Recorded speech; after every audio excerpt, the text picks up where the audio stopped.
Bismillahirrahmanirrahim. Assalamualaikum warahmatullahi wabarakatuh. Ya, di sini saya insya Allah akan memoderatori materi tentang pengantar ekonomi syariah oleh Bapak Anur Abbas. Baik, Assalamualaikum Buya. Apakah sudah dengar? Sudah dengar? Ya, gimana Buya kabarnya Buya?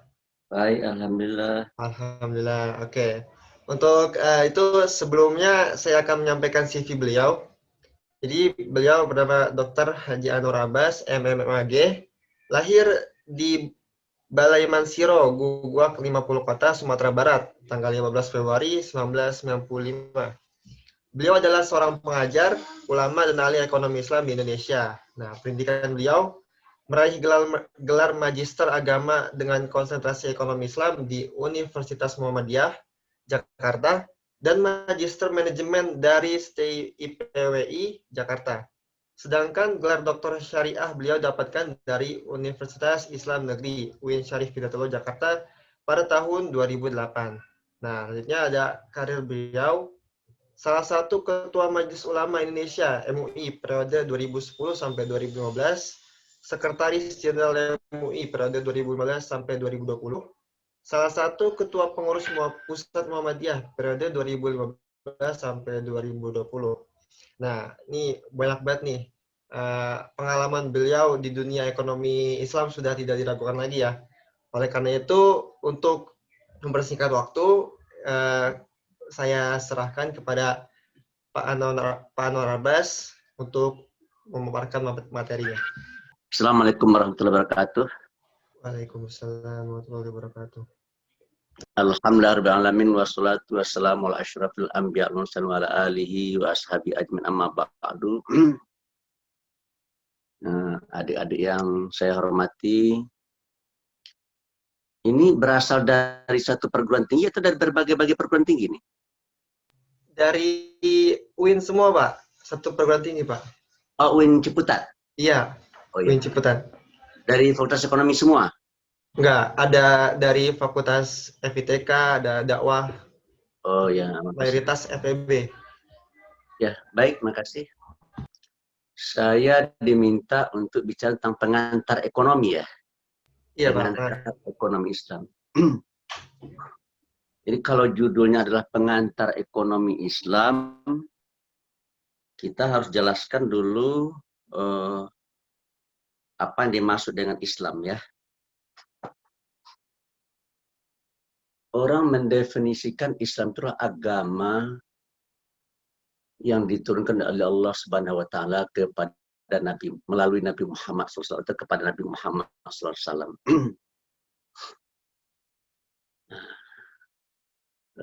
Setiap memberi kuliah saya biasa bertanya, coba buat definisi ya, umumnya definisi seperti itu. Apa yang dimaksud dengan agama Islam adalah agama yang diturunkan oleh Allah SWT kepada Nabi Muhammad SAW untuk seluruh umat manusia. Definisi itu adalah salah. Ya, definisi itu adalah salah. Nah, coba pertanyaan, bisa nggak Pak Nerabas membuktikan bahwa definisi itu adalah salah?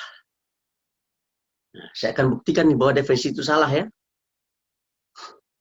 Kita baca ayat Al-Quran ya. Siapa sih, atau hadis-hadis Nabi, siapa sih orang yang bisa masuk surga? Apa sih agama orang supaya dia bisa masuk surga? Jawabnya tentu adalah Islam. Jadi orang yang tidak beragama Islam tidak masuk surga. Gitu. Jadi kalau seandainya ada orang ingin masuk surga, ya dia beragama dengan agama Islam. Timbul pertanyaan, kalau agama Islam itu adalah agama yang diturunkan oleh Allah kepada Nabi Muhammad SAW untuk seluruh manusia, maka berarti agama Islam itu baru ada sejak Nabi Muhammad SAW. Nah, kalau agama Islam itu baru ada sejak Nabi Muhammad SAW, sementara orang yang akan dimasukkan oleh Allah ke dalam surga adalah hanya orang yang beragama Islam, maka berarti Nabi Adam Nabi Ibrahim, Nabi Musa, Nabi Isa masuk neraka semua. Gitu. Karena apa? Karena mereka-mereka itu, beliau-beliau itu adalah orang yang lahir sebelum Nabi Muhammad diangkat menjadi Rasul. Timbul pertanyaan, benar nggak Nabi Adam, Nabi Ibrahim, Nabi Musa, Nabi Isa masuk neraka? Ya nggak benar. Gitu. Benarnya bagaimana? Benarnya mereka-mereka itu adalah penghuni surga. Nah, kenapa mereka penghuni surga? Ya karena agamanya adalah Islam. Gitu. Nah, apa dasar Pak Andreas menyatakan agamanya adalah Islam? Ada ayat Al-Quran.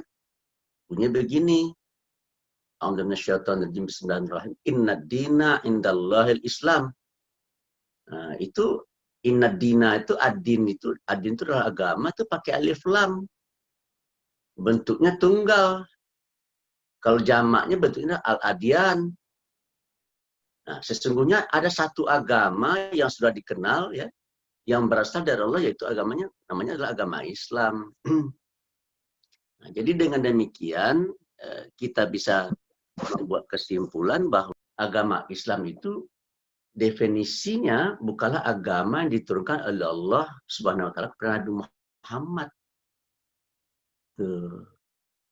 Saya yakin dan percaya banyak di antara mahasiswa UIN yang akan kalau ditanya, cobalah definisikan apa itu agama Islam. Pasti mereka bilang, agama Islam adalah agama yang diturunkan oleh Allah SWT kepada Nabi Muhammad SAW untuk seluruh umat manusia. Pasti begitu jawabannya. Nah, sementara dalam ayat yang lain menyatakan bahwa ya yang bisa masuk surga itu orang yang beriman dan beragama Islam. Nah, oleh karena itu, implikasi definisi itu akan membuat nabi-nabi sebelum Nabi Muhammad masuk neraka. Tuh. Pertanyaan, betulkah mereka akan masuk neraka? Ya tidak betul. Nah, kalau begitu, apa yang salah? Yang salah adalah definisi yang kita buat. Itu karena definisi kita me-exclude nabi-nabi yang lain. Nah, oleh karena itu definisi kita yang kita rubah supaya mereka masuk surga. Nah, agama Islam itu apa? Agama Islam itu apa? Agama Islam adalah agama yang diturunkan oleh Allah Subhanahu wa taala kepada para nabinya sejak Nabi Adam alaihissalam sampai dengan Nabi Muhammad sallallahu alaihi wasallam. Kalau definisinya seperti yang saya sampaikan terakhir, nah itu Nabi Adam sudah masuk surga itu. Nabi Ibrahim, Nabi Musa, Nabi Isa sudah masuk surga. Karena apa? Karena yang namanya agama Islam itu agama yang diturunkan oleh Allah kepada para nabi dan kepada para rasulnya sejak Nabi Adam sampai Nabi Muhammad SAW. Gitu ya. Nah, cuma ajaran Islam yang diturunkan Tuhan kepada para nabi dan para rasul itu secara garis besar ya bisa kita bagi dua. Ya, yang pertama adalah menyangkut akidah, yang kedua menyangkut syariat ya. Nah, kalau akidah itu menyangkut keyakinan, sistem keyakinan. Kalau syariat itu ya menyangkut ibadah, menyangkut apa masalah-masalah yang berhubungan dengan muamalah. Nah, kalau akidahnya sama semuanya. Kalau akidah dari yang dibawa oleh para nabi itu semua sama, semuanya sama-sama dituntut untuk mempercaya Allah Subhanahu wa taala sebagai pencipta alam semesta ya. Di mana Tuhan itulah satu ya. Esa tidak berbilang ya. Dan Tuhan itu paling tidak suka kalau dia dipersekutukan. Nah, sama itu ya. Kalau para ulama menyebutnya dengan sifat 20 lah ya. Wujud, qidam, bakom, khalfatul ikhwadis sampai akhirnya sami, basir, kalam gitu ya. Nah, jadi dia punya sifat-sifat seperti itu. Dan apa namanya? Syariatnya berbeda-beda ya. Misalkan dalam hal yang terkait dengan sholat, misalkan Nabi Musa itu sholatnya 50 kali sehari semalam. Ya, tapi kita apa namanya hanya 5 kali sehari semalam. Tuh. Nah, dalam hal muamalah misalkan ya umatnya Nabi Muhammad hanya boleh beristri paling banyak 4 orang. Tapi kalau Nabi Daud, istrinya tidak dibatasi. Dia sudah sempat punya istri 99 orang, dan dia menggenapkannya menjadi 100 orang. Kan? Nah, jadi syariatnya berbeda dalam hal keluarga ya berbeda. Nah, kitab sucinya pun juga yang akan dijadikan sebagai pedoman, yang isinya itu adalah akidah wa syariah, ya juga berbeda-beda. Ya misalkan Daud, kitab suci yang diturunkan kepada dia namanya Zabur ya, kepada Nabi Musa, Taurat kepada Nabi Isa, Injil kepada Nabi Muhammad adalah Al-Quran. Nah, timbul lagi pertanyaan, kenapa tidak Al-Quran saja diturunkan dari awal? Gitu. Sejak Nabi Adam alaihissalam, kenapa kitab sucinya tidak sama, tidak satu aja, Al-Quran saja? Nah, tentu ini ada hikmahnya ya. So, kalau Al-Quran yang kita baca sekarang yang katanya jumlahnya itu 6.666 ayat itu diberlakukan, ya maka tentu saja umatnya Nabi Adam tidak akan sanggup memikulnya. Begitu. Kalau sekarang kan di dalam Al-Quran kan ada ketentuan ya, orang tidak boleh kawin dengan saudaranya sekandung, seibu, sebapak, gitu kan. Nah, begitu syariatnya. Tetapi kalau itu dipikulkan kepada Nabi Adam, ya bagaimana caranya itu? Sebab Nabi Adam datang ke dunia bersama Siti Hawa, ya dialah manusia pertama di atas bumi ini. Dan beliau beranak. Beliau beranak itu kembar-kembar, laki perempuan kan. Tuh. Nah, kalau syariat agama Islam yang diturunkan kepada Nabi Muhammad yang dibebankan kepada mereka, ya maka anak-anak Nabi Adam tidak ada yang boleh kawin satupun, tidak ada yang bisa satupun. Gitu. Dan juga Nabi Adam sendiri juga akan mengalami kesulitan. So, kalau Nabi Adam akan kawin harus ada saksinya. Kan kalau sekarang kan harus ada walinya, harus ada saksinya kan gitu ya. Walinya orang tuanya sendiri, kemudian saksinya minimal 2 orang laki-laki. Nah, kalau Nabi Adam sama Siti Hawa mau kawin, siapa yang akan jadi walinya? Siapa yang akan menjadi saksinya, gitu kan? Nah, oleh karena itu saya ingin mempercepat ya. Jadi dengan demikian Allah lebih tahu dari kita, ya.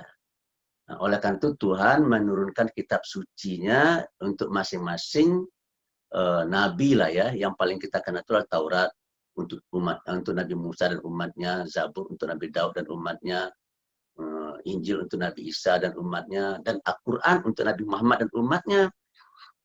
Jadi Al-Quran ini adalah cocok, syariat-syariat yang ada, ketentuan-ketentuan yang ada dalam Al-Quran itu sangat cocok bagi umat akhir zaman.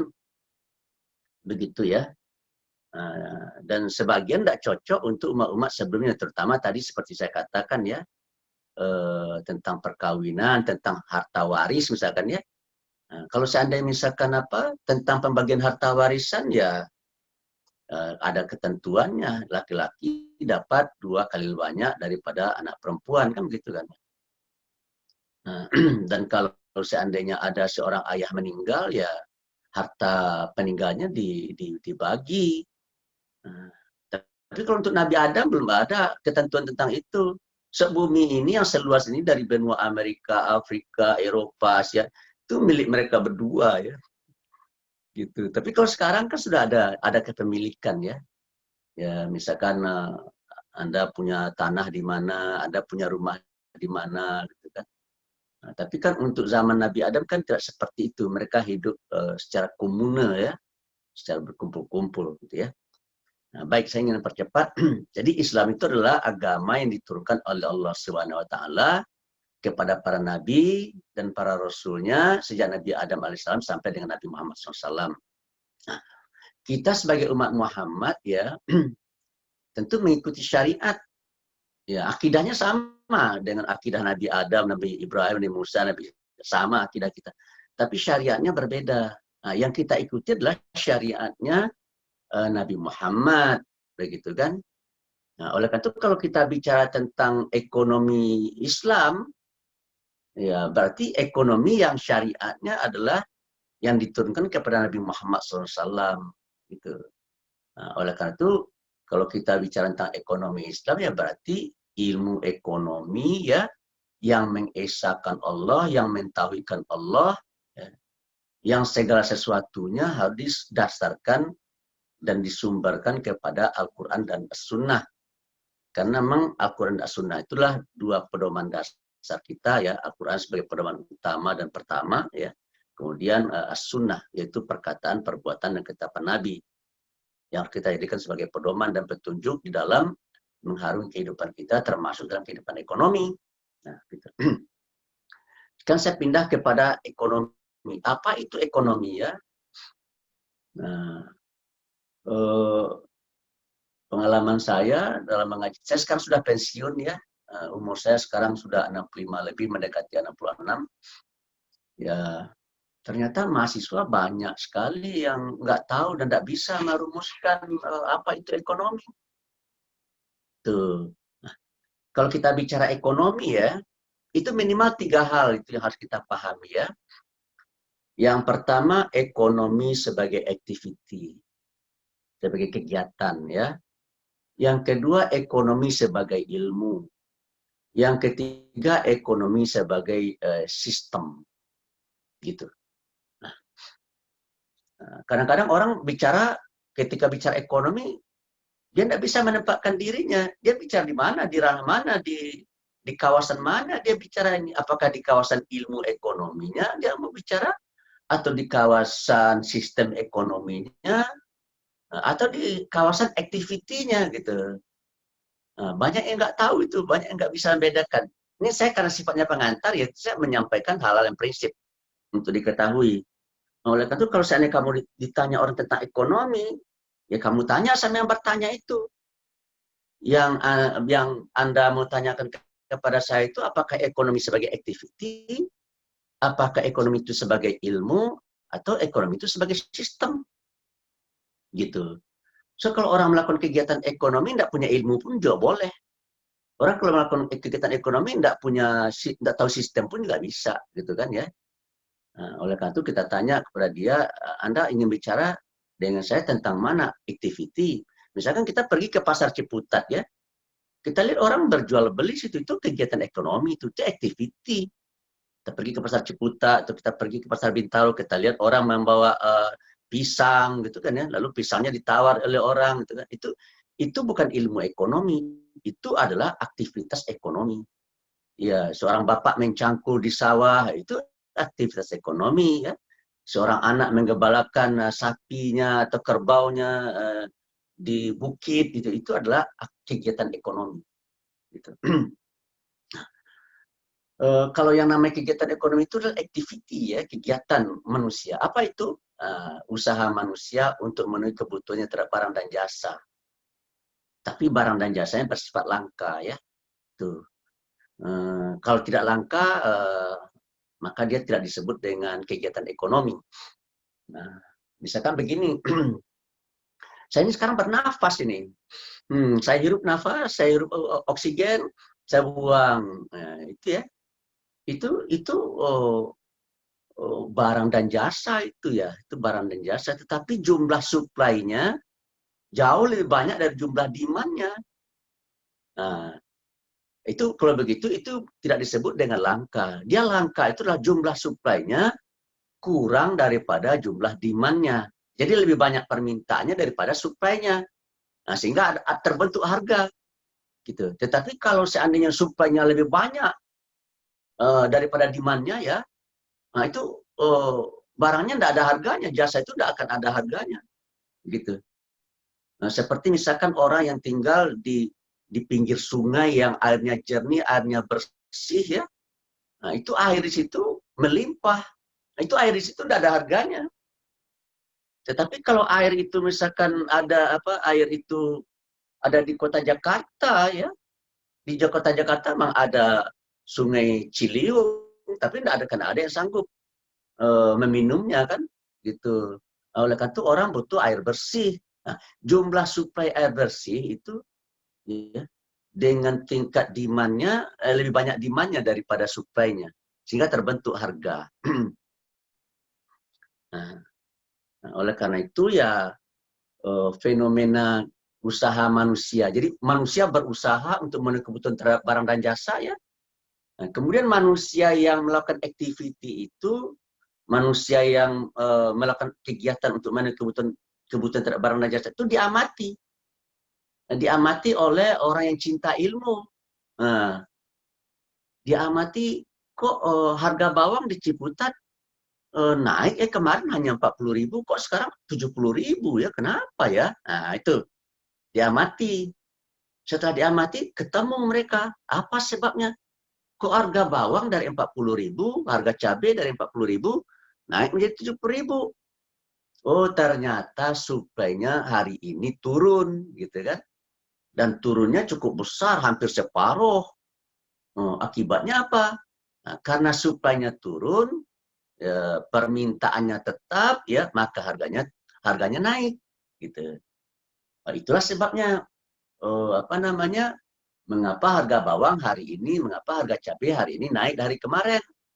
Nah, diteliti lagi, kenapa? Nah, kok bisa hari ini misalkan suplai bawang dan cabai kok turun? Oh, ternyata ada jembatan yang putus, gitu kan ya? Ada jembatan yang putus, sehingga barang dari cabai dan bawang dari Brebes tidak bisa masuk ke Jakarta, gitu kan? Lalu timbul lagi pertanyaan, bagaimana caranya supaya harga bawang kembali normal? Ya, jembatan yang putus itu diperbaiki, gitu kan? Sehingga arus barang kembali lancar, gitu kan? Nah itu atau sebaliknya, mengapa harga cabai kemarin 40.000, kok sekarang 20.000? Gitu. Kok harga cabai turun? Oh, ternyata dilihat oleh para ahli, oh ternyata suplainya meningkat. Bahkan meningkatnya 2 kali lipat, gitu kan. Nah, kalau dengan demikian ya dirumuskanlah teori. Apa itu teori? Teori itu isinya kebenaran. Nah, jika merumuskan teori itu ada 2 caranya ya, berupa kausalitas sebab akibat atau berupa konsep. Misalkan gini, jika suplai cabai meningkat, ya permintaan tetap, maka harga turun. Nah, itu. Harga turun itu adalah akibat daripada sebab. Sebabnya apa? Sebabnya adalah suplainya meningkat. Permintaannya tetap, maka harga turun. Tuh, tapi juga bisa harga naik. Nah, kapan itu? Jika suplai menurun, permintaan tetap, maka harga akan meningkat. Gitu. Nah, jadi itu disebut dengan teori.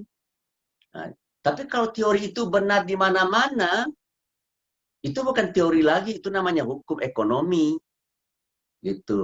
Nah, oleh karena itu, yang namanya kurva itu, ya supply and demand itu, jika permintaan menurun, jika supply menurun, permintaan tetap, maka harga naik. Jika supply meningkat, permintaan tetap, maka harga turun. Itu bukan lagi teori, tapi sudah menjadi hukum karena dia benar di mana-mana, tidak hanya di Ciputat benarnya, tapi di New York juga seperti itu, di London juga seperti itu, gitu. Nah, jadi teori itu isinya adalah kebenaran, hukum itu adalah isinya adalah kebenaran, ya. Nah, kebenarannya itu bisa dirumuskan dalam bentuk sebab akibat, juga bisa dijelaskan dalam bentuk konsep. Misalkan begini, saya ini orang Padang ya, ada namanya gulai kepala ikan, gitu. Bagaimana membuat gulai kepala ikan yang enak, yang sedap? Nah, itu ada ingredientnya. Ya, ada ikannya, kemudian ada santannya, ada cabenya, ada bawangnya, ada garamnya, gitu, dibuat komposisinya. Kalau kita pergi ke toko buku Gramedia, kita lihat ya, bagaimana cara membuat gulai kepala ikan versi orang Padang, gitu kan. Nah, sehingga sekarang ini di Jakarta, di daerah sini, di daerah Pondok Cabe itu ada rumah makan sederhana. Rumah makan sederhana itu masakannya enak. Nah, ketika saya tanya, siapa tukang masaknya? Nah, katanya orang Sukabumi, tukang masaknya. Jadi masakan Padang dibuat oleh orang Sukabumi. Eh, Kebanyakan rumah makan Sumatera Barat, yang rumah makan Minang itu, rumah makan Padang itu tukang masaknya dari 2 tempat. Satu Sukabumi, yang kedua dari apa namanya di dekat Cirebon sana itu ya. Saya lupa namanya itu ya. Eh, eh, Kuningan, dari Kuningan ya, dari Kuningan.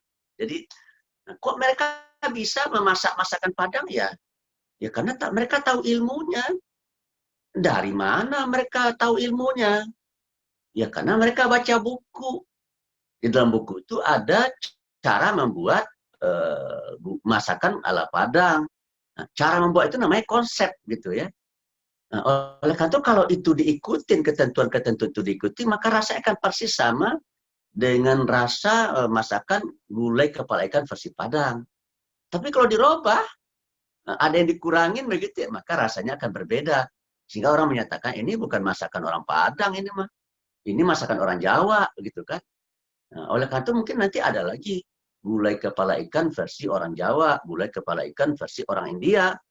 Nah, itu ada ilmunya masing-masing gitu. Nah, jadi apa yang hendak saya sampaikan kepada adik-adik ini ya, nah, kemarin ya, saya membaca ada sebuah kata-kata bersayap yang bagus sekali ya, disampaikan oleh mantan Menteri Agama, sudah meninggal, beliau namanya Profesor Dr. Mukti Ali. Kata beliau begini, dengan ilmu hidup menjadi mudah, dengan seni hidup menjadi indah, dengan agama hidup akan menjadi terarah. Yang sekarang kita bicarakan ini bukan seni nih, yang kita bicarakan adalah ilmu. Nah, untuk apa kita menuntut ilmu, Pak Narabas? Ya, supaya hidup kita jadi mudah gitu. Kapan hidup kita akan jadi mudah ya? Kalau kita berjalan di jalan kebenaran. Dan orang kalau seandainya dia berjalan tidak di jalan kebenaran ya, maka dia akan susah. Contoh, dia naik mobil. Nah, yang satu naik mobil bannya bulat, yang satu naik mobil bannya segi empat, ya kan?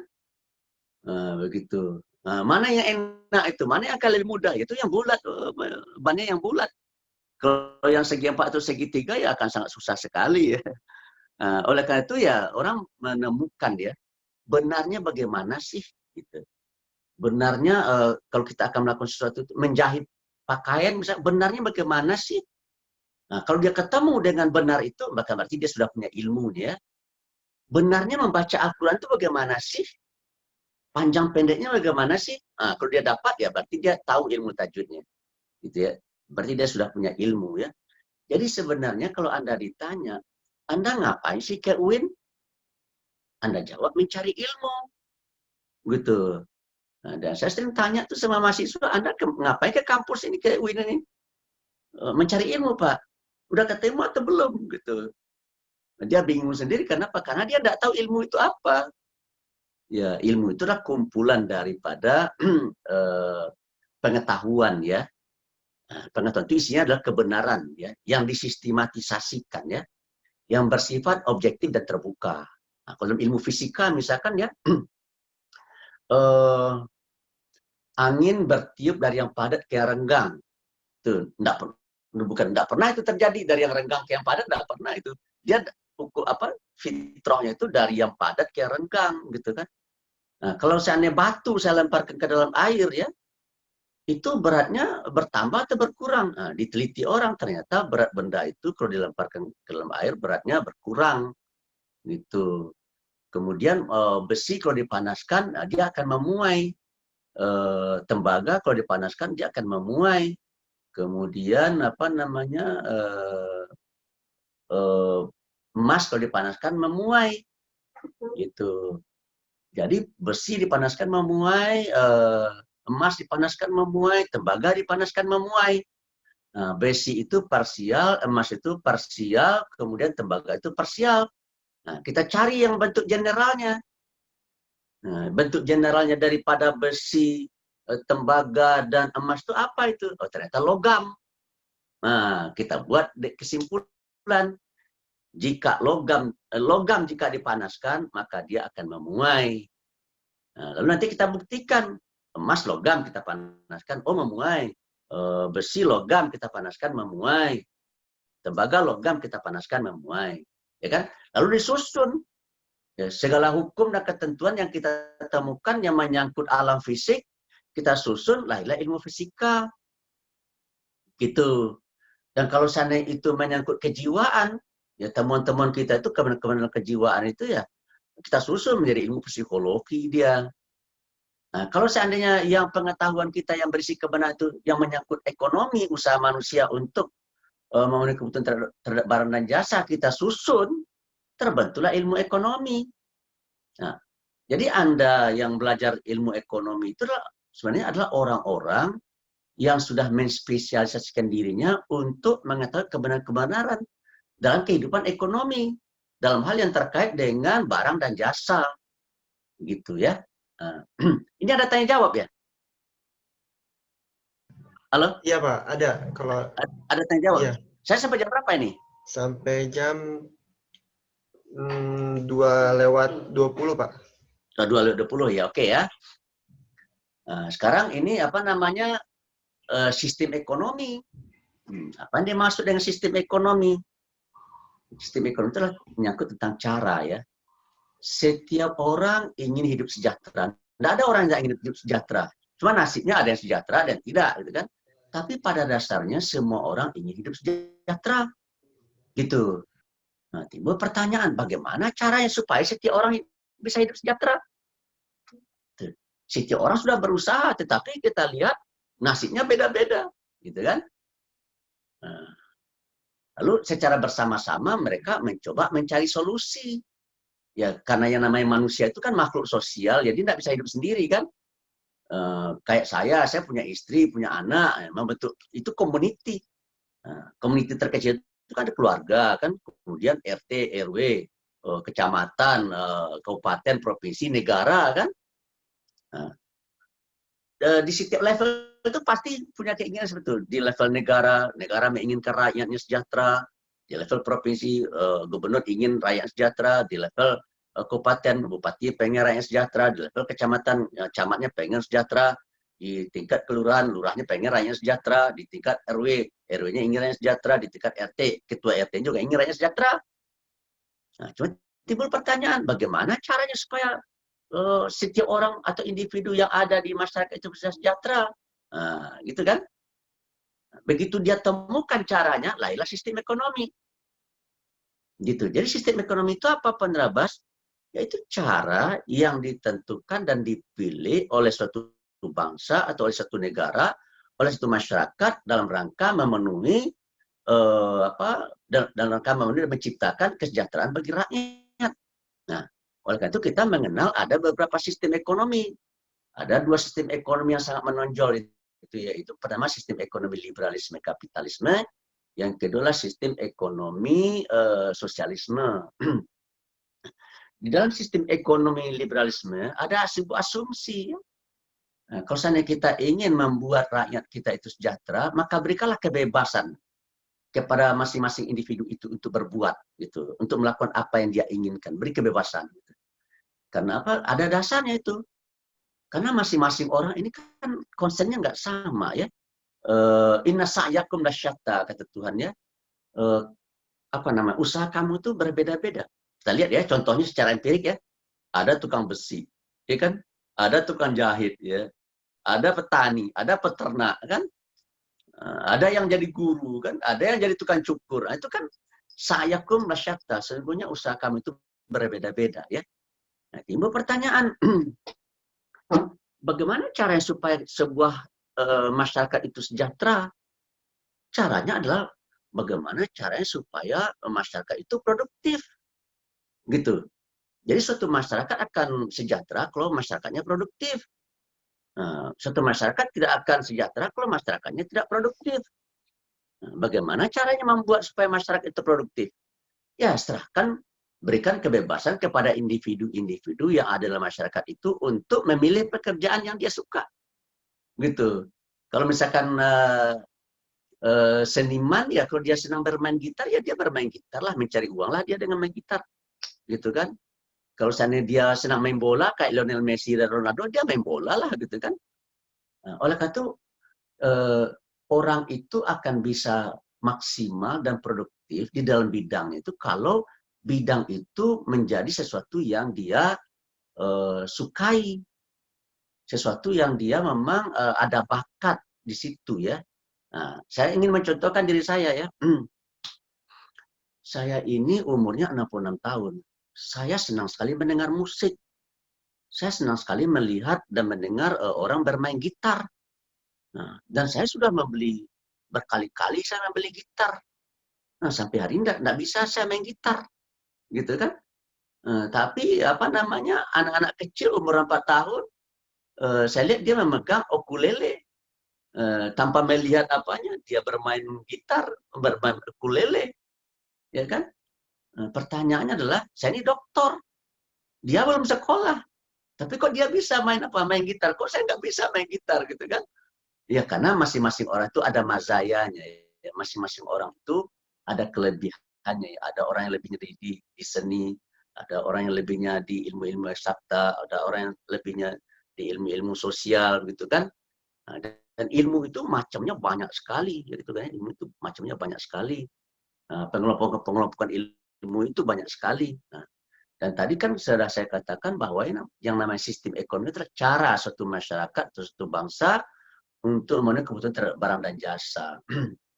Dan salah satu sistem ekonomi itulah sistem ekonomi liberalisme, di mana dia menyerahkan urusan ekonomi itu dan urusan untuk memenuhi kebutuhan rakyatnya itu kepada masyarakat itu sendiri, kepada individu itu sendiri. Gitu. Nah, sistem ekonomi itu disebut dengan sistem ekonomi liberalisme. Nah, tapi kenapa kok Pak Andrabas orang menghubungkan liberalisme itu dengan kapitalisme? Nah, itu ada sebabnya. Yang semulanya itu bukan kapitalisme, tapi liberalisme. Sistem ekonomi namanya sistem ekonomi liberalisme. Kenapa diberi nama sistem ekonomi liberalisme? Ya karena orang dikasih kebebasan ya, untuk melakukan economic activity. Nah, dan kebebasan itu orang menyebutnya pasar ya.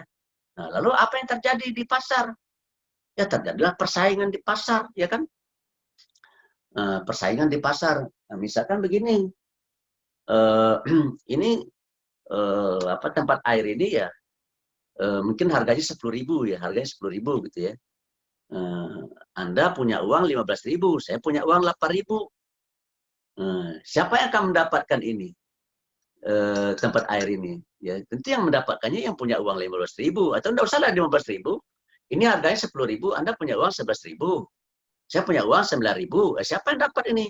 Ya kalau diserahkan penyelesaian kepada mekanisme pasar, maka yang dapat adalah yang punya uang 11.000, yang tidak dapat adalah yang punya uang 9.000. Nah, jadi kalau begitu kita buat kesimpulan.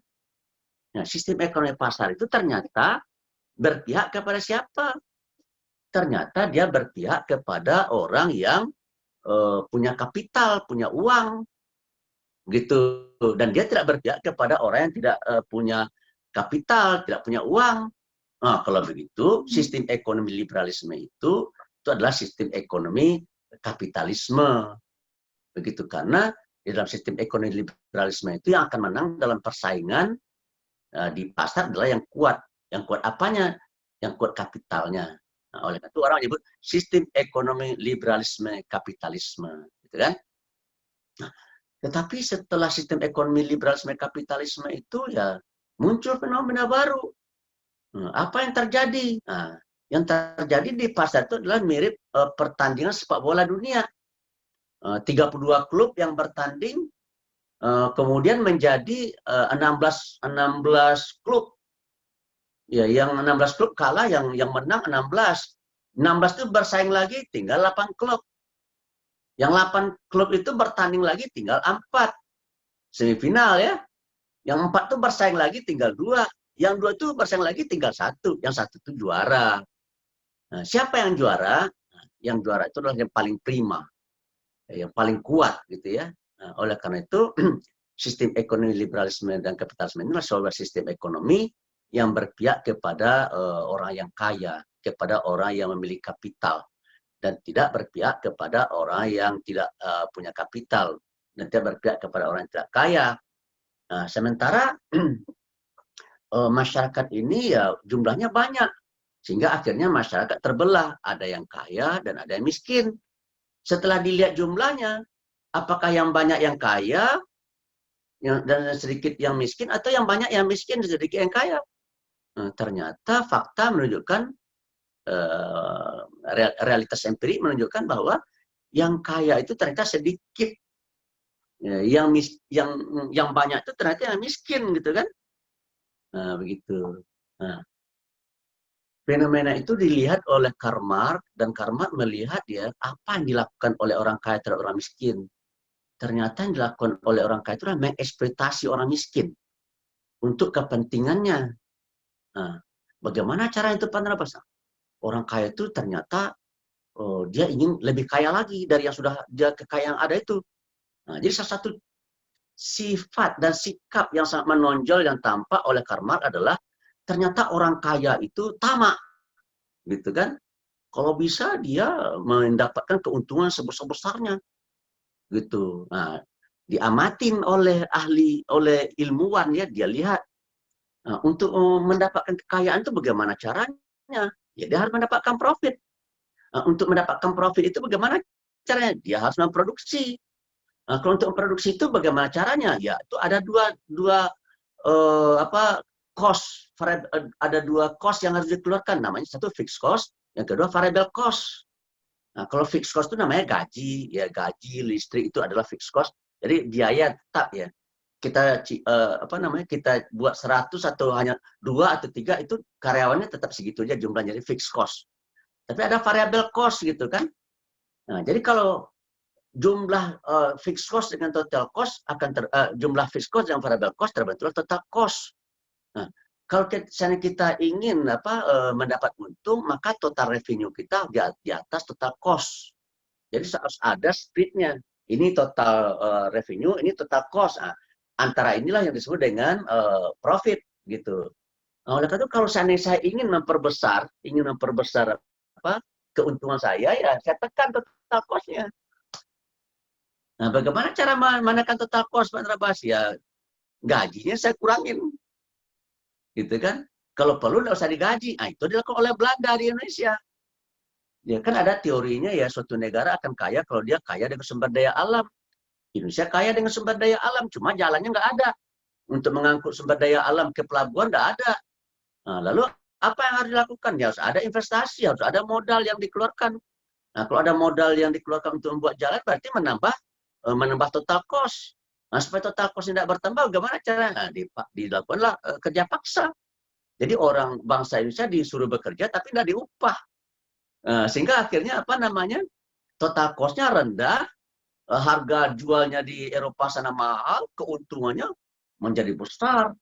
Nah, sehingga Belanda menjadi salah satu negara superpower ya tahun 1700-1800-an. Sehingga kalau sekarang kita pergi ke sana, ya kita akan ketemu dengan kota-kota yang namanya Amsterdam, Rotterdam, Notre Dame. Itu kota apa itu, Pak Narabas? Itulah kota yang dibangun di atas laut. Cuma lautnya di dam gitu kan. Berapa besar biaya? Ya sangat besar biayanya itu. Dari mana dia dapat duit? Dari keuntungan yang dia peroleh. Keuntungan yang dia peroleh dari mana? Ya dari berjual beli, berbisnis, dari berdagang. Bagaimana cara supaya untungnya besar? Ya beli murah, jual mahal. Gitu kan, dia beli murah di Indonesia, dia jual mahal di sana.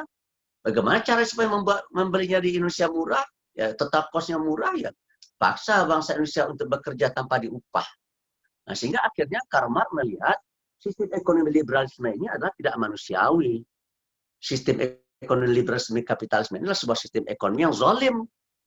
Nah, oleh karena itu menurut Karl Marx, bagaimana cara supaya tidak terjadi kezaliman? Bagaimana cara supaya jangan terjadi eksploitasi orang-orang miskin oleh orang kaya? Ya, bagaimana caranya supaya semua rakyat bisa sejahtera? Tidak seperti yang dia lihat, di mana yang kaum berjuis kaya raya, sementara proletar hidup dalam keadaan serba berkekurangan. Nah, dia berpikir dan dia sampai kepada kesimpulan, ya jangan serahkan urusan ekonomi itu kepada mekanisme pasar, tapi serahkan kepada negara, gitu kan? Jadi negara yang mengatur semuanya, ya Negara harus membuat apa, akan membagi bagaimana, itu negara semuanya. Ya, jadi oleh karena itu apakah tidak boleh semua orang punya hak milik? Boleh. Kalau hari ini misalkan gini ya, punya TV boleh, punya kulkas boleh. Yang nggak boleh adalah punya faktor-faktor produksi. Oleh ke tanah tidak boleh dimiliki oleh individu, kapital tidak boleh, gitu kan? Teknologi tidak boleh. Nah, itu kan sistem sosialisme. Ya, apalagi sistem ekonomi komunisme. Kalau sistem ekonomi komunisme itu rakyat itu tidak boleh punya apa-apa, gitu ya. Rumah pun tidak boleh punya, TV tidak boleh punya. Tapi kan mereka tinggal di atas rumah, Pak Andra Bas. Ya, tapi rumah itu milik negara. TV itu milik negara, mobil itu milik negara, gitu kan? Semuanya milik negara, tidak boleh menjadi milik individu. Itu Pak Andra Bas, itu orang pagi tadi dia makan tomat, bagaimana Pak Andra Bas? Ya itu yang dia makan tomat yang dikasih oleh negara, gitu kan? Nah, oleh itu dalam sistem ekonomi komunisme tidak ada sistem harga, ya tidak ada kurva supply and demand di situ, karena semuanya disiapkan oleh negara.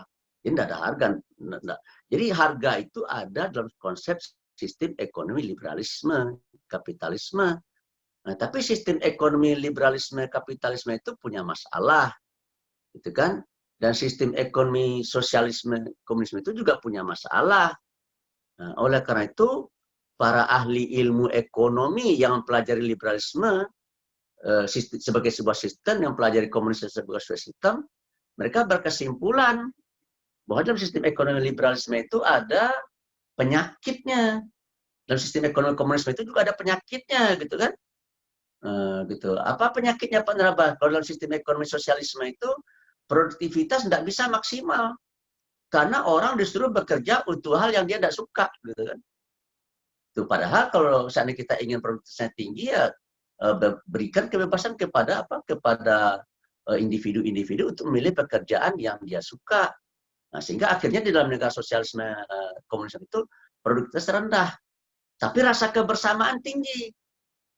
Rasa kebersamaan tinggi ya, karena mereka dapatnya sama, gitu kan.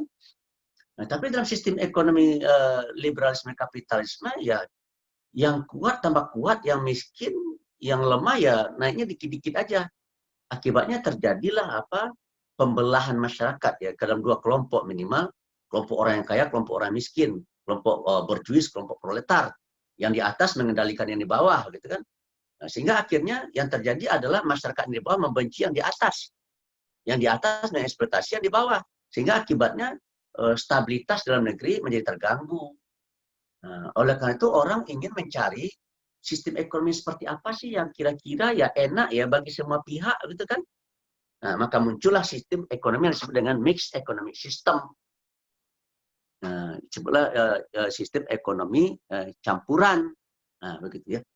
Nah, saya ingin menyatakan apa peran ilmu ekonomi Pak Narabas. Ya. Peran ilmu ekonomi adalah membantu sistem, terutama dalam mixed economic system ya. Nah, supaya mixed economic system itu adalah sebuah sistem ekonomi campuran. Ya. Dia menyerahkan kepada individu untuk melakukan aktivitas ekonomi, tetapi negara juga berperan, gitu kan. Misalkan contoh membuat jalan, ya, membangun infrastruktur, membuat pelabuhan kan, begitu. Kemudian membuat rumah sakit, membuat sekolah. Nah, itu negara berperan. Dan kalau perlu juga negara ikut memantau supply and demand. So kalau seandainya misalkan harga cabai naik gitu ya, nah, itu kan harus dicarikan solusinya. So kalau harga cabai naik, berarti daya beli masyarakat pasti menurun. Kalau daya beli masyarakat menurun, berarti kan kesejahteraan masyarakat menurun.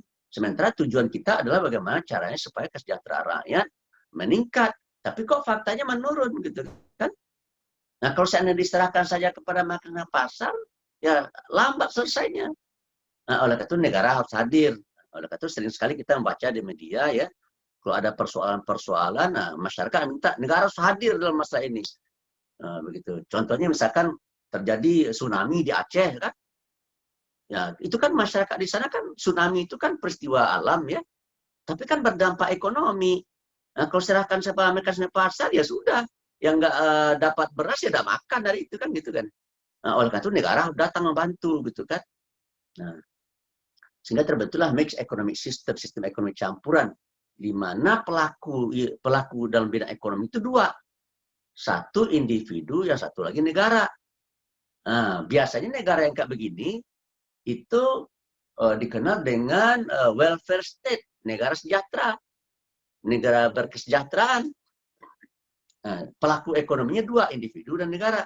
Jadi individu berusaha sekuat tenaga untuk memenuhi kebutuhan pokoknya, kemudian dia bekerja keras, ya, dan dia menjadi kaya, tidak ada masalah itu.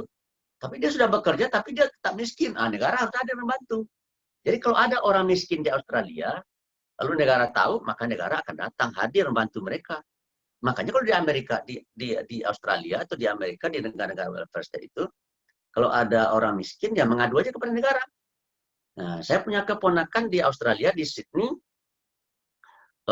dia itu mau menikah, lalu pulang kampung ke Sumatera Barat sana, dan dia lapor bahwa dia akan tidak bekerja selama 3 bulan, 4 bulan, gitu kan? Begitu dia, kalau dia tidak bekerja kan berarti dia tidak punya pendapatan. Setelah 3 bulan dia pergi ke Sumatera Barat, dia balik ke Indonesia, pergi ke Sumatera, menikah, kemudian dia berhoneymoon di Australia selama 1 bulan. Di bulan ketiga dia lapor bahwa dia sudah 3 bulan tidak bekerja dan dia mau bekerja. Nah, dia diberi santunan oleh negara. Tuh, dengan santunan itu dia beli mobil. Dengan mobil itu dia berkeliling-keliling mencari pekerjaan, gitu kan? Ya supaya apa? Supaya dia bisa memenuhi kebutuhan pokoknya. Itu yang disebut dengan welfare state, ya. Tetapi dalam Islam, pelaku ekonomi itu mix. Apakah Islam itu sama konsep dengan mixed economic system, ya? Apakah di dalam sistem ekonomi Islam itu juga pelaku ekonomi adalah individu dan negara? Iya, tapi serupa tapi tak sama, ya. Banyak para pakar menyatakan bahwa ekonomi Islam itu adalah sama dengan mixed economic system. Nah, tapi menurut saya tidak sama. Serupa tapi tidak sama. Nah, apa di antara perbedaannya Pak Nirabas? Ya kalau dalam ekonomi Islam, orang melakukan kegiatan ekonomi yang dicarinya kesejahteraan, tidak hanya kesejahteraan di dunia, tetapi kesejahteraan juga di akhirat. Tapi kalau orang di Amerika dan Eropa itu, dia ingin mencari sejahtera, sejahtera yang dia cari hanya sejahtera dunia saja. Nah, kalau begitu tidak sama dong antara konsep ekonomi Islam dengan konsep ekonomi yang disebut dengan mixed economic system. Ya memang tidak sama. Tapi ada aja orang yang berusaha untuk menyamakan padahal sangat-sangat berbeda. Gitu. Apalagi bedanya Pak Nabas? Nah, kalau dalam ekonomi campuran itu kan yang dihandalkan kan kepala saja, otak saja. Mana yang baik menurut otaknya itu yang dilakukan. Gitu. Nah, tapi kan kalau bagi kita kan tidak hanya otak kita saja. Ada di atas otak itu ada lagi Al-Quran dan As-Sunnah. Jadi Al-Quran dan As-Sunnah itu menyinari otak kita, ya. Sehingga nanti akan membentuk perilaku kita. Sehingga perilaku kita tidak akan sama dengan perilaku orang yang ada di Eropa dan di Amerika itu. Kalau perilaku mereka yang ada di Eropa dan Amerika itu hanya sampai di sini. Ya, apa yang baik menurut otaknya kan. Nah, sehingga Macron kemarin presiden Prancis itu kita demo, kita boykot kan. Karena dia punya pandangan yang pendek, ya. Di mana dia menjunjung tinggi kebebasan berekspresi. Dan dia membolehkan orang mencaci, menghina, mencela orang lain. Dan juga membolehkan mencaci, menghina, dan mencela agama dan nabinya orang Islam. Nah, itu kita tidak bisa terima, ya, karena menurut kita pandangan seperti itu adalah pandangan yang bertentangan dengan fitrah manusia. Soalnya namanya manusia itu secara fitrahnya, ini ilmunya ilmu psikologi ini. Menurut ilmu psikologi tidak ada orang yang tidak pengen dihormati, semua orang ingin dihormati, gitu. Dan semua orang tidak mau dihina dan direndahkan. Itu sudah fitrah manusia itu. Nah, tapi pandangan yang dimiliki oleh rakyat Perancis, bagi dia silakan saja orang mau menghina orang. Jadi itu bertentangan dengan fitrah. Timbul pertanyaan, ada nggak paham serta pandangan yang tidak bertentangan dengan fitrah? Ya, itulah pandang Islam itu. Karena yang fitrah itu adalah aslinya, ya. Nah, siapa yang buat asli kita itu? Ya Tuhan kan. Yang buat asli kita itu seperti itu, kita tidak ingin dihina orang, ya Tuhan yang menentukan itu, ya. Kemudian kita tidak ingin kita ingin dihormati orang, ya Tuhan yang buat itu. Dan ketentuan-ketentuan yang diinginkan oleh Tuhan itu ada semua tercantum dalam Al-Quran dan As-Sunnah. Nah, oleh karena itu kita menginginkan supaya ekonomi ini ya jangan hanya diurus dengan otak kita saja, tetapi juga harus dengan firman-firman Allah dan sabda-sabda Rasul. Nah, lalu timbul pertanyaan, Kalau seandainya ada sebuah sistem ekonomi yang dicerahkan dengan Al-Quran dan As-Sunnah, apa nama sistem ekonomi itu penerabas? Ya, nah, kalau di Indonesia orang menyebutnya sistem ekonomi syariah, tapi kalau di dunia global orang menyebutnya dengan Islamic Economic System. Nah, kalau bank yang berdasarkan ajaran Islam di negeri kita namanya bank syariah. Nah, tapi kalau dalam dunia global namanya Islamic Bank, begitu ya. Jadi memang agak ada perbedaan apa namanya di negeri kita dengan di negara lain, nomenklaturnya saja, diksinya, pilihan katanya ya.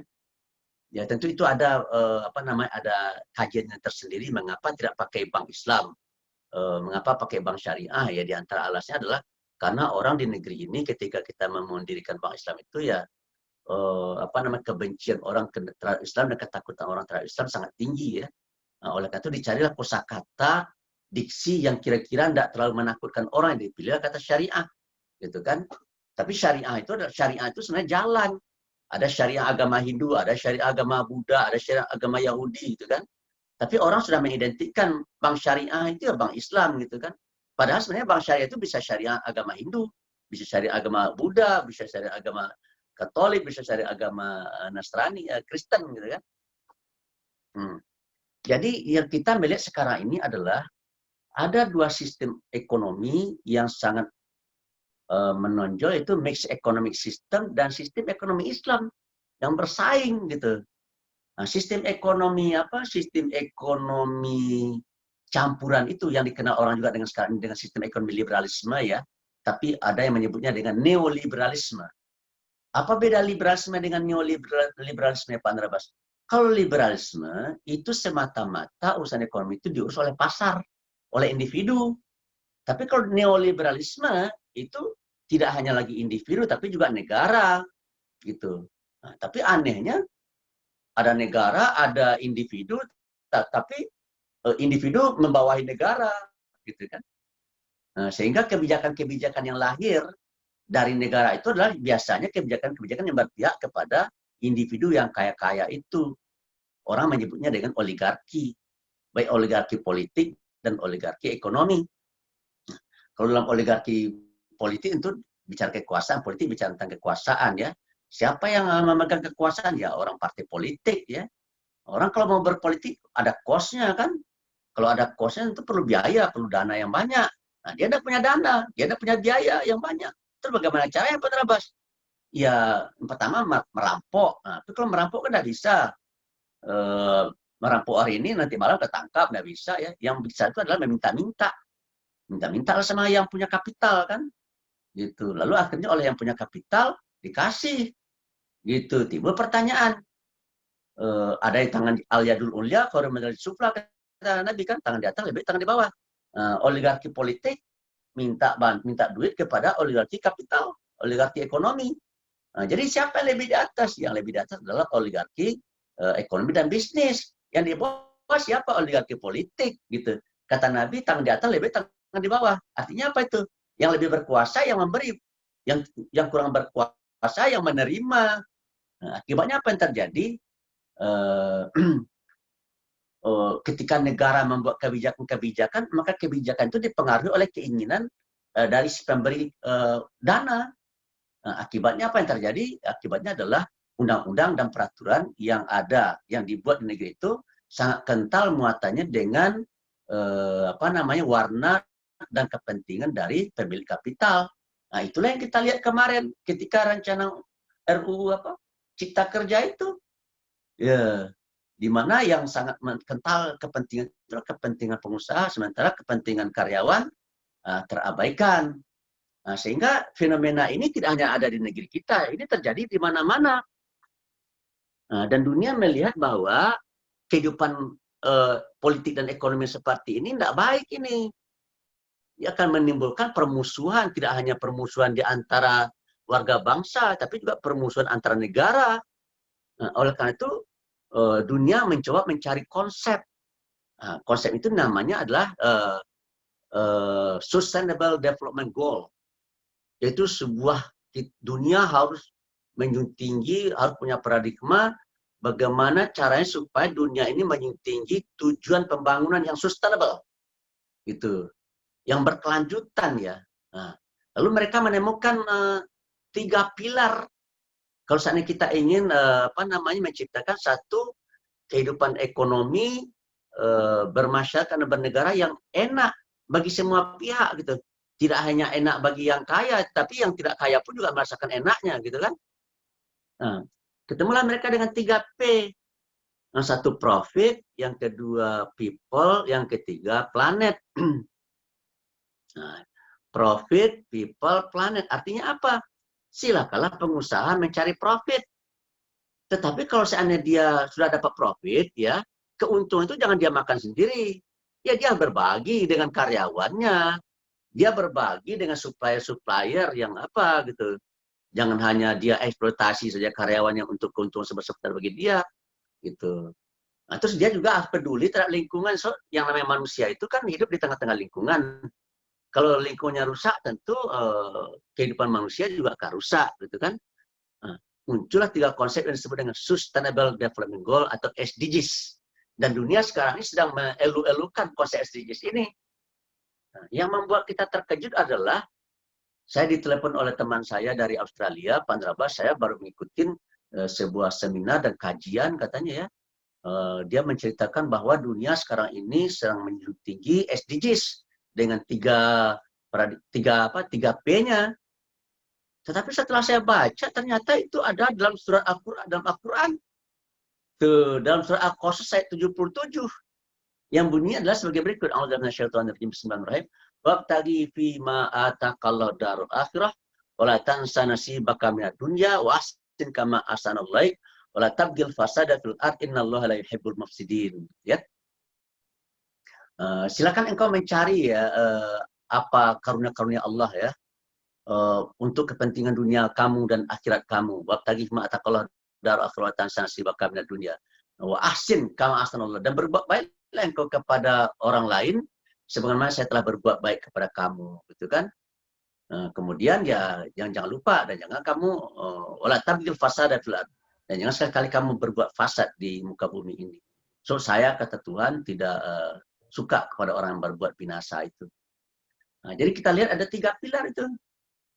Wala tansa nasibaka minad dunya, jangan kau lupa kepada hidupmu di dunia.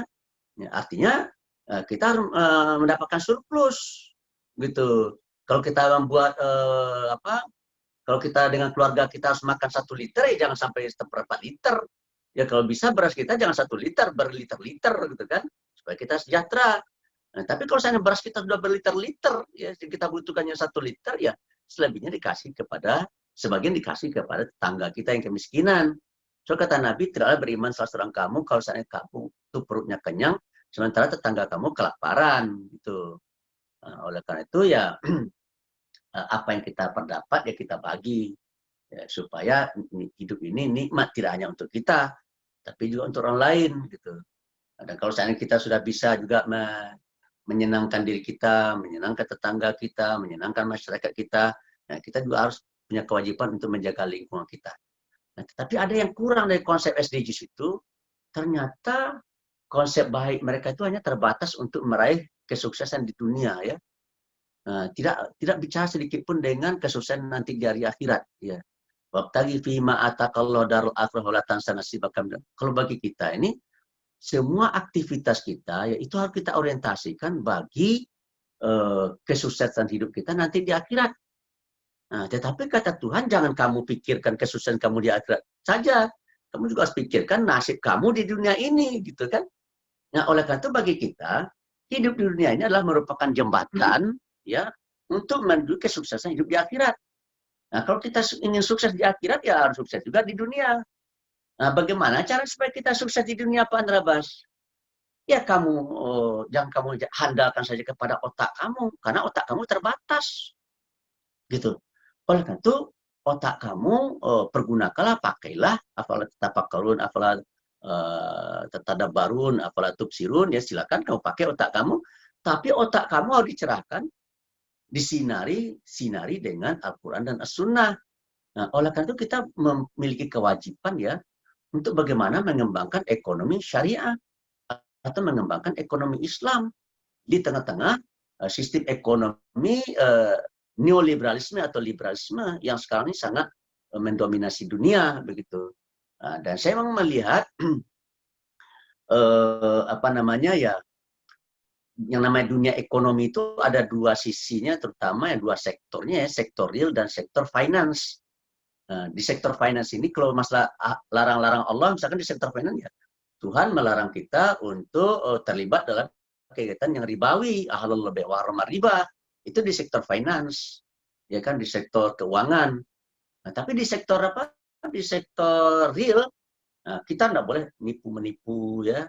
Kemudian tidak boleh mengurangi sukatan kita, timbangan kita.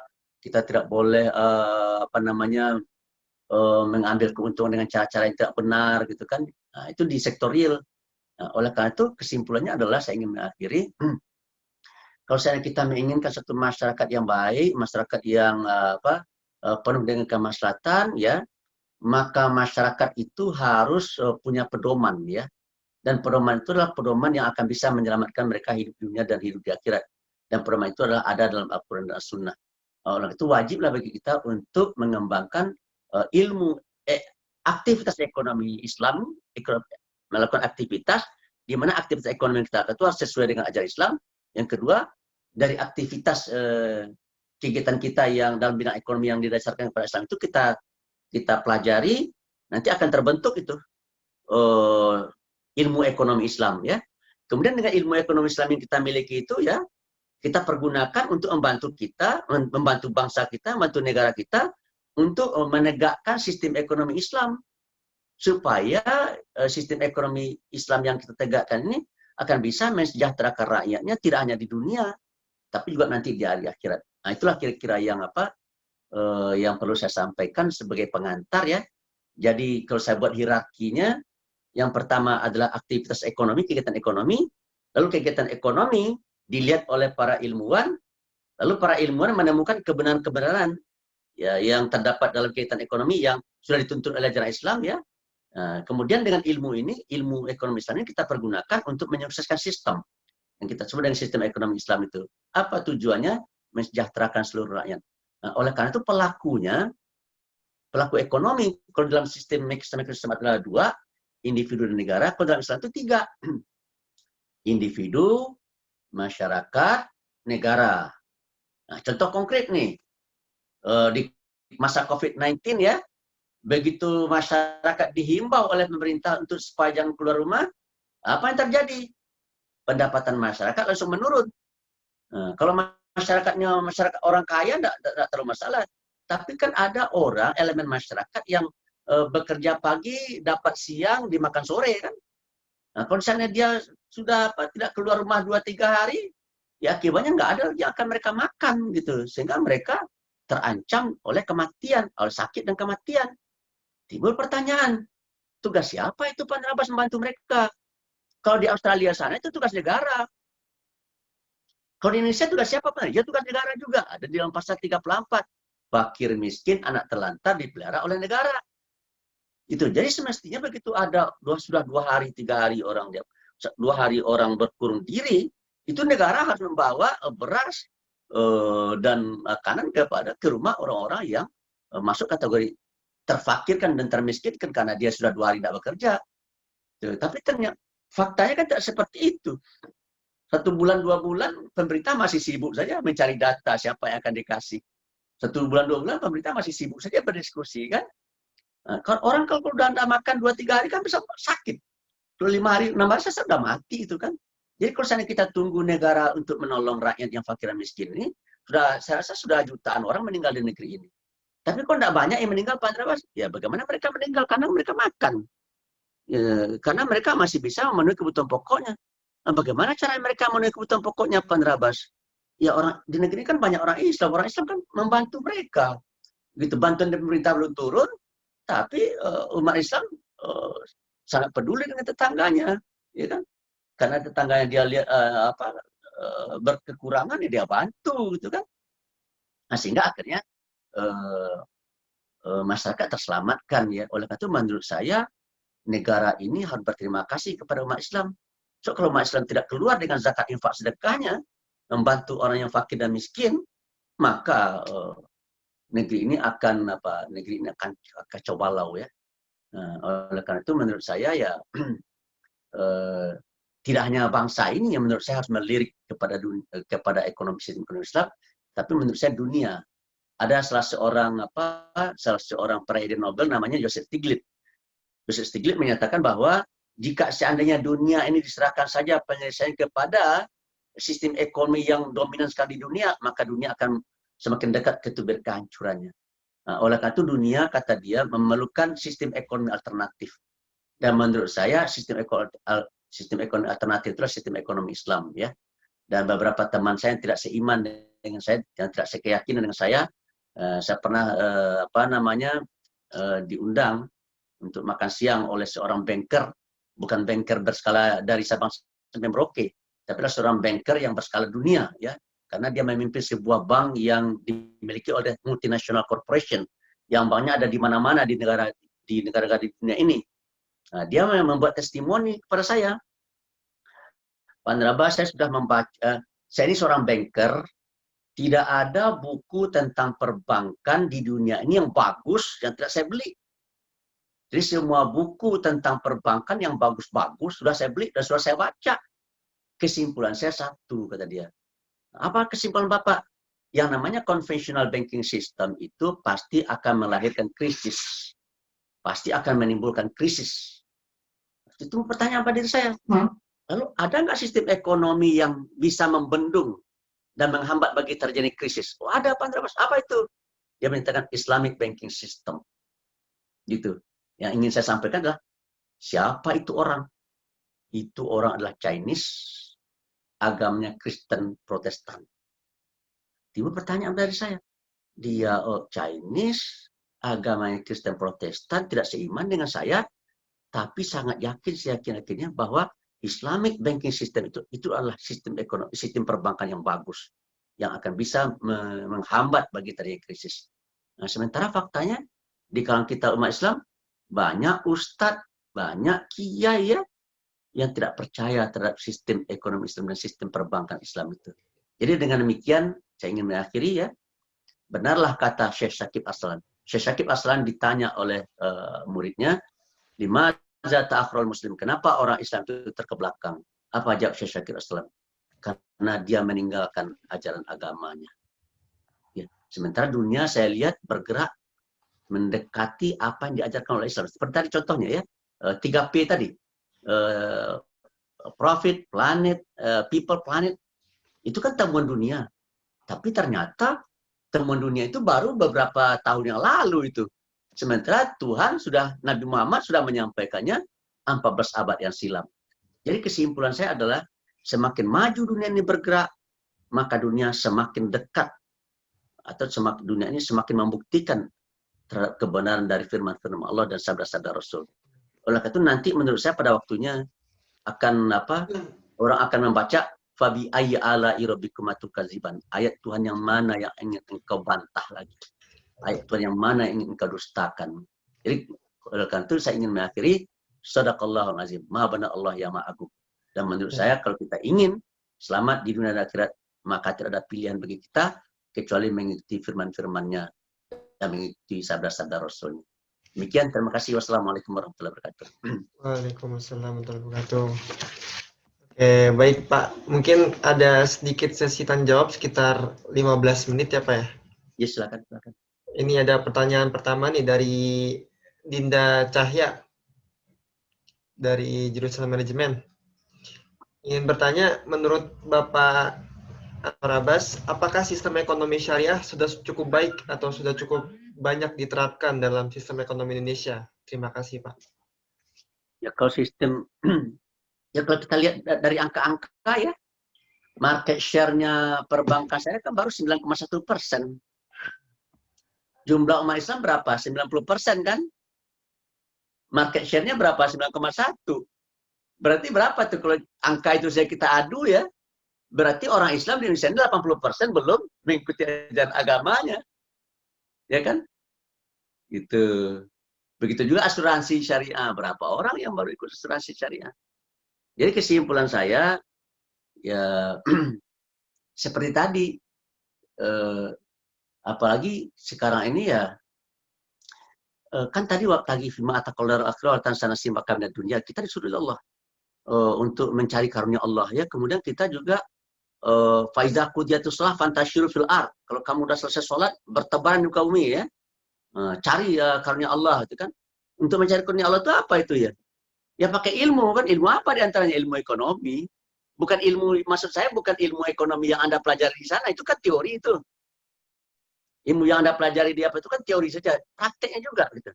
Oleh karena itu menurut saya ya kuasai teorinya, kuasai prakteknya gitu. Nah, itulah yang dilakukan oleh saudara kita dari etnis Cina. Mengapa Cina kaya? Karena orang Cina itu berjalan di jalan sunatullah. Kenapa kita tidak kaya? Karena kita tidak menjalani apa yang telah menjadi sunatullah. Nah, apa kata Nabi? 10 pintu rezeki, 9 melalui tijarah. Nah, umat Islam banyak yang satu ini. Sementara kawan-kawan kita dari etnis Cina itu berebut di tijarah ini. Nah, oleh karena itu menurut saya ya kita harus harus semakin mendalami dan memahami lagi firman-firman Allah. Kemudian tidak hanya sekedar dipahami tapi diimplementasikan ya. Bagaimana caranya supaya kehidupan kita berubah, dan Tuhan kan sudah berkata ya, innallaha la yughayyiru ma biqaumin hatta yughayyiru ma bi anfusihim. Sungguh Allah tidak akan merubah nasib satu bangsa kecuali kalau seandainya individu-individunya mau merubahnya gitu. Nah, sekarang apa faktanya Pak Narbas secara empirik? Kita jumlahnya 90%. Ya. Kawan-kawan kita yang tidak seiman dengan kita hanya 10%. Nah, tapi 10 orang terkaya di negeri ini 9 tidak beragama Islam, hanya 1 beragama Islam. Dari 50 orang terkaya di negeri ini yang beragama Islam berapa? Hanya 6 orang. Yang 44 orang tidak beragama Islam. Dari 100 orang terkaya di negeri ini berapa orang beragama Islam? Hanya 20 orang. Yang 78 orang tidak beragama Islam. Timbul pertanyaan, mengapa ini terjadi nih Pak Narbas? Ya berarti ya umat Islam tidak berserius-serius dalam bidang ekonomi dan bisnis. Gitu. Nah, kalau untuk kaya itu gimana cara? Kalau untuk kaya itu harus banyak uang. Kalau untuk banyak uang itu bagaimana caranya Pak Narbas? Ya jangan jadi pegawai negeri. Saya ini dosen di UIN, gaji saya hanya 5.400.000. Ini segera saya gambarkan ya, Saya punya teman namanya Khairul Tanjung yang punya Trans TV ya. Dia punya kakak namanya Khairul Tanjung. Khairul Tanjung ini melamar di rumah sakit yang saya direkturnya. Saya direktur rumah sakit, datanglah kakaknya Khairul Tanjung, nama Khairul Tanjung, melamar. Nah, saya terima. Nah, tiba pertanyaan gini, saya tanya sama adiknya Khairul Tanjung, mengapa Bapak tidak praktek? Karena Bapak kan dokter gigi. Khairul Tanjung yang punya Trans TV itu, dia dokter gigi. Nah, dia bilang begini, capek nyari duitnya Pak Narbas. Nah, kenapa capek? Nah, dia tidak jawab ya. Tapi akhirnya saya merenung. Nah, kalau kita pergi berobat ke rumah sakit Pondok Indah, itu fee dokternya 490.000. Ya. Nah, kalau kita bulatkan saja untuk memudahkan menghitungnya 500.000. Jadi setiap pasien kalau berobat ke dokter dia harus bayar 500.000. Kalau dia dapat 50 pasien satu hari, berapa dia dapat uang? Tentu 500 kali 50, 25 juta. Kalau 30 hari dia praktek tanpa istirahat gitu ya, berarti dia satu bulan dapat berapa? 750 juta. Satu tahun berapa dia dapat duit? Kali 12, 750 kali 12 berarti 9 miliar. Kita bulatkan 10 miliar. Nah, sekarang kita coba, kalau seandainya dokter kakaknya itu ingin punya uang 1 triliun, berapa tahun kakaknya harus bekerja? Kakaknya harus bekerja adalah 100 tahun. So, 10 miliar, 1 tahun 10 miliar. 1 tahun 10 miliar, kalau seandainya 100 tahun berarti 100 miliar, dia 10 tahun kerjanya. Kalau dia ingin mendapatkan dana 1 triliun, dia berarti 100 tahun. Nah, Khairul Tanjung itu kekayaannya 60 triliun. Berapa tahun kakaknya harus kerja? Maka berarti kakaknya harus kerja sekitar 6.000 tahun. Jadi kakaknya praktek sejak Nabi Musa alaihissalam sampai hari ini itu belum bisa sama itu. Apalagi jadi dosen. Kalau jadi dosen hanya 5 juta. Kalau tadi kan 1 bulan 750 juta kan. 750 juta ya 20 kali 7, 20 140. Jadi kalau seandainya saya ingin kekayaannya seperti Khairul Tanjung, kalau tadi 6.000 kali 120. 6.000 kali 120 berapa tahun tuh ya? 6.000. Coba berapa itu? 6.000 tahun 6.000 kali 140. Jadi saya harus mengajar 840.000 tahun. Jadi saya mulai mengajar sebelum Nabi Adam lahir ke dunia. Nah, jadi oleh karena itu menurut saya, ya perspektif ini yang harus kita kembangkan. Sebab kalau seandainya kita ingin maju ya, salah satu yang membuat kita maju itu kita memiliki peradaban ya. Nah, untuk bisa kita memiliki peradaban itu ada cost-nya. Nah, oleh karena itu kita kuasai ekonomi dan bisnis itu ya. Mengapa mengapa Prancis maju? Ada Menara Eiffel. Menara Eiffel itu kan dibuat dengan duit itu. Nggak mungkin apa? Mengapa Manchester United hebat? Mengapa Barcelona hebat? Ya, karena Barcelona mampu membayar Lionel Messi. Kenapa Juventus sekarang hebat? Dia apa? Karena Juventus mampu membayar Ronaldo. Kenapa Persija tidak hebat? Ya karena Persija tidak mampu membayar Lionel Messi dan Ronaldo. Coba kalau Persija mampu membayar Lionel Messi, Ronaldo, kemudian pelatihnya dan Zidane, wah saya rasa ya hebat sekali. Gitu ya. Oleh karena itu kesimpulan saya ya duit itu sangat penting ya. Memang duit bukan segala-galanya ya, tapi segala-galanya perlu duit. Nah, oleh karena itu kita harus berusaha untuk mencari duit. Nah, inilah yang buat saya kecewa dengan mahasiswa-mahasiswa saya. Karena mahasiswa-mahasiswa saya ketika saya tanya, Anda nanti kalau tamat mengapain? Pak, saya ingin bekerja di Bank Muamalat, saya ingin bekerja di Bank Syariah Mandiri. Ya, saya kecewa sekali. Kenapa saya kecewa ya? Karena berarti Anda kalau kerja di Bank Muamalat yang punya bukan Anda itu. Berarti Anda orang upahan. Gitu. Maunya saya, Anda jangan jadi orang upahan. Tapi Anda menjadilah orang yang mengupah orang lain. Nah, oleh karena itu bagi saya ya, kalau Anda tamat ya, Anda buatlah berusaha dan jadilah Anda entrepreneur. Nah, kalau saya tidak bisa jadi entrepreneur, gimana Pak? Jadilah kamu intrapreneur. Kalau entrepreneur, begitu dia tamat, dia akan membuat usaha sendiri. Tapi kalau seandainya dia tidak bisa membawa usaha sendiri, jadilah Anda intrapreneur. Anda bekerja dengan orang lain, tetapi Anda punya visi, Anda punya ide, Anda punya konsep. Dan kalau seandainya ide Anda tidak terima, ya Anda keluar saja dari perusahaan tersebut. Cari lagi perusahaan yang mau menerima ide Anda. Apalagi hari ini saya lihat ya, hari ini saya lihat orang tidak lagi mengandalkan ijazah. Oh saya ijazahnya S2, S3, Anda perlu lagi ijazah. Kalau Anda tidak punya skill yang dia butuhkan, Anda tidak diperlukan. Nah, lihat saja YouTube. Nanti coba lihat YouTube-nya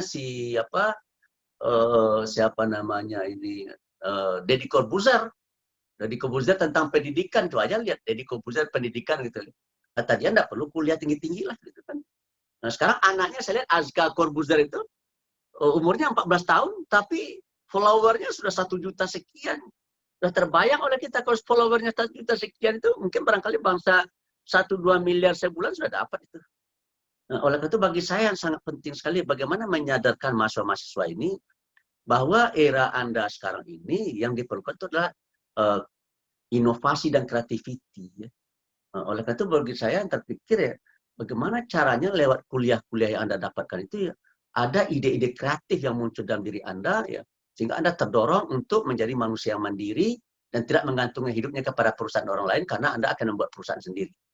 Itulah mungkin barangkali terima kasih. Jadi kalau seandainya Anda tanya sama saya bagaimana kontribusi ekonomi yang masih rendah. Dan dari mana melihatnya? Dari market share perbankan baru 9,1%. Sementara umat Islam jumlahnya 90%. Jadi masih jauh panggang dari api ya. Terima kasih. Oke, baik. Mungkin kalau satu pertanyaan lagi, apa ya? Ya silakan. Tentang dari Muhammad Riza Ludin, semester 3. Mengenai sistem ekonomi Islam, apa saja tuh tantangan dan rintangan yang dihadapi ekonomi Islam sekarang gitu, Pak? Ya, kita berhadapan dengan dominasi sistem ekonomi konvensional yang sudah sangat kuat sekali ya. Apalagi yang mengambil kebijakan-kebijakan yang berhubungan dengan ekonomi negeri ini adalah orang lulusan UI ya, yang tidak pernah belajar ekonomi Islam lulusan Eropa ya. Yang dia belajarnya itu adalah ekonomi liberalisme kapitalisme ya. Saya mungkin barangkali nanti kamu bisa lihat ya rilis saya ke media Anwar Abbas dan merger Bank Syariah misalkan ya. Anda mungkin barangkali saya adalah orang yang pertama memprotes di mergernya Bank Syariah milik negara itu. Karena setelah saya perhatikan ya, bank-bank ini termasuk bank syariah ya, dia tidak berpihak kepada UMKM. UMKM itu jumlahnya ya 99,99%. Usaha besar jumlahnya 0,01%. Pelaku UMKM itu adalah 64 sampai 65 juta. Jumlah tenaga kerja yang bekerja di UMKM itu adalah 117 juta. Jumlah pelaku usaha besar itu adalah hanya 5.550. Jumlah karyawannya yang bekerja di usaha besar itu hanya 3,5 juta. Dah, oke ya? Jadi usaha besar itu jumlahnya 0,01, bukan 0,1 nih. Bukan 0,1, tapi 0,01. Dah. Nah, sekarang kita lihat, Anda lihat nanti PBI nomor 17 ya. Dikeluarkan tahun 2005, peraturan Bank Indonesia nomor 17 tahun 2015 ya. Nah, di situ di dalam pasal berapa? Pasal 2 ayat 2 kalau saya tidak salah ya. Nyatakan bahwa dunia perbankan harus mengucurkan kredit strik pembiayaan kepada UMKM minimal 20%. UMKM tadi jumlahnya berapa? 99,99. Pelakunya 64 juta ya. Yang bekerja 117 juta. Nah, tahun 2015 itu diamanatkan supaya sudah terpenuhi 5%. Nah, jadi jumlah kredit, total kredit pembiayaan itu sudah harus 5%. Tahun 2016 10%.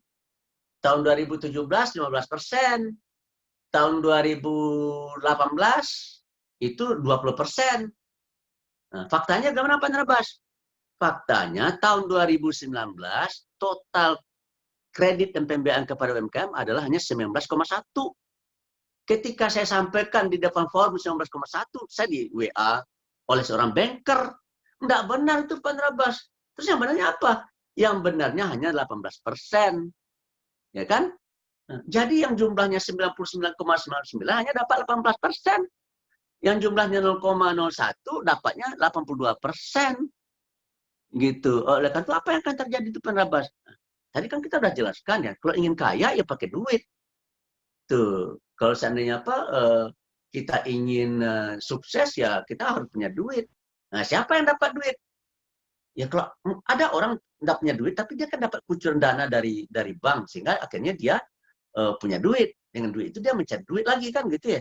Sehingga akibatnya apa yang terjadi? Yang kaya tambah kaya, yang nggak dapat nih merangkak-rangkak di bawah. Sehingga akibatnya apa yang terjadi? Akibatnya adalah yang terjadi yaitu orang kaya semakin kaya dan yang miskin tersiok-siok. Nanti saya menyarankan Anda membuka YouTube ya. Membuka YouTube tulisannya Jeffrey Winters, oligarki. Nah, dan kalau bisa saya menyarankan supaya Anda mendengarkan YouTube dari Jeffrey Winters dalam bahasa Indonesia. Karena dia pandai berbahasa Indonesia. Nah, apa kata dia? Di Indonesia ini jarak antara orang yang kaya dengan yang miskin itu ya, itu ini jaraknya. Kalau di Amerika itu sekitar 20.000 kali lipat ya. Jadi antara yang di atas lewat 20.000 kali. Ya. Kalau di kita ini 630.000 kali. Jadi kalau seandainya saya ini punya pendapatan 1 juta gitu, sebulan ya, berarti yang paling kaya ini dapat berapa nih? 630 miliar ya. Selisih coba itu. Jadi dengan demikian ya kesimpulan saya, marilah kita sama-sama berjuang dan menurut saya ya, saya ini udah generasi old generation dan Anda adalah generasi milenial. Menurut saya generasi saya menurut saya jauh lebih mudah hidupnya daripada generasi Anda. Baik, Pak. Karena Anda menurut saya tantangan yang Anda hadapi di masa depan menurut saya jauh lebih berat daripada yang saya hadapi hari ini. Oleh karena itu kalau Anda ingin survive, maka kalau Anda ingin survive menurut saya ya pahamilah hadis Nabi ya. Man arada dunya fa'alai bil ilmi wa man arada akhirah fa'alai bil ilmi wa man arada ma fa'alai bil ilmi. Kalau Anda ingin sukses dunia, maka cari ilmunya. Kalau Anda ingin sukses di akhirat, maka cari ilmunya. Kalau Anda ingin sukses dunia akhirat, ya carilah ilmunya. Ya, maka wajib bagi dia untuk menguasai ilmunya. Ya, dan ilmu itu menurut saya ada dalam Al-Quran dan As-Sunnah, dan juga ada dalam alam.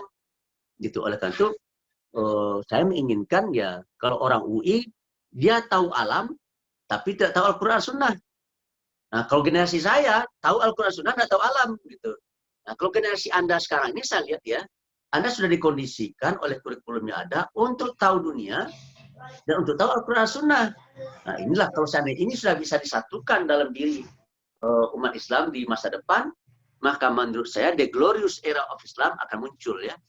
Jadi kalau dulu kita pernah menjadi ada kuasa pada zaman Daulat Bani Umayyah Abbasiyah dan Turki Utsmani, tapi kemudian kita terpuruk ya, lalu adik kuasa diambil alih oleh Eropa dan Amerika ya, kemudian Cina menyusul. Menurut saya kalau umat Islam mau bangkit ya, ingin menjadi adik kuasa di dunia, maka menurut saya ya dia harus menguasai ilmu-ilmu alam. Dia menguasai ilmu, ilmu itu bisa tentang alam, bisa juga tentang Al-Quran dan Sunnah. Dan saya yakin serta percaya dunia akan lebih suka kepada tidak hanya ilmu dunia tapi juga ilmu yang disenari dengan firman-firman Allah. Meskipun mereka tidak tahu ya, saya ingin menjelaskan sedikit saja sebagai terakhir.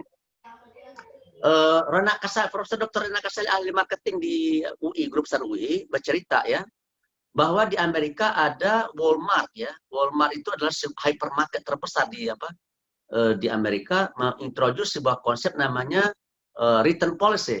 Kebijakan boleh mengembalikan barang yang dia beli di Walmart itu, gitu kan.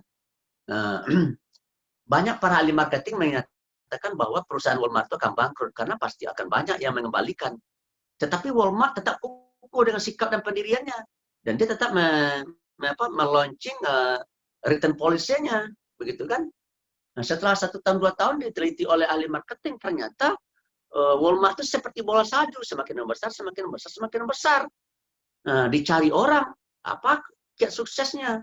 Setelah diteliti ternyata ada yang mengembalikan. Berapa yang jumlah yang mengembalikan? Jumlah yang mengembalikan itu 5%. Yang tidak mengembalikan 95%. Dalam teorinya, sebuah perusahaan akan maju kalau seandainya perusahaan itu bisa menciptakan kepuasan maksimum. Begitu. Ternyata hasil penelitian mereka yang mengembalikan, yang tidak mengembalikan 90%, yang mengembalikan 5%. Lalu mereka buat kesimpulan. Kalau begitu tingkat kepuasannya 55%. Tapi mereka bingung. Tingkat kepuasannya hanya 95%, tapi kok maksimal? Kok bagus? Lalu dilakukan lagi penelitian. Apa yang mereka teliti? Yang mereka teliti siapa yang mengembalikan? Ditanya yang mengembalikan. Apakah Anda sangat puas, sedang, kurang puas, tidak puas dengan Walmart? Ternyata mereka menyatakan sangat puas. Kenapa mereka sangat puas? Karena mereka bisa mengembalikan barang yang mereka beli yang tidak mereka minati. Kalau begitu berapa tingkat kepuasannya? Ternyata tingkat kepuasannya maksimal 100%. Nah, itulah sebabnya mengapa Walmart bisa membesar. Karena dia bisa membuat kepuasan yang maksimal kepada customer-nya. Nah, dari situ apa pelajaran bisa kita ambil, Pak Drabas? Ternyata barang siapa, konsep return policy itu boleh mengembalikan itu sudah ada dalam agama Islam, namanya khiyar. Ada khiyar majlis, ada khiyar abi, ada khiyar syarat. Jadi kesimpulannya adalah siapa yang mengikuti ajaran Islam dia akan maju, dan siapa yang tidak mengikuti ajaran Islam maka dia tidak akan maju. Jadi kalau ada orang yang tidak beragama Islam dia maju, maka kemungkinan besar dia maju karena dia berjalan di jalan Allah, berjalan di atas ketentuan yang dibuat oleh Allah. Dan kita tidak maju kenapa? Karena kita beragama Islam tapi kita tidak berjalan di jalan yang ditentukan oleh Allah. Terus jalan mungkin barangkali yang bisa saya sampaikan, lebih atau kurang mohon maaf. Assalamualaikum warahmatullahi wabarakatuh. Selamat belajar, selamat menuntut ilmu, selamat berjuang, dan mudah-mudahan kalian menjadi orang-orang yang sukses. Amin. Dan mudah-mudahan kalian menjadi manusia yang bermanfaat dan berarti bagi orang lain. Amin. Terima kasih. Wassalamualaikum warahmatullahi wabarakatuh. Saya langsung pamit ya. Ya Pak, jazakallah Pak. Syukron Pak.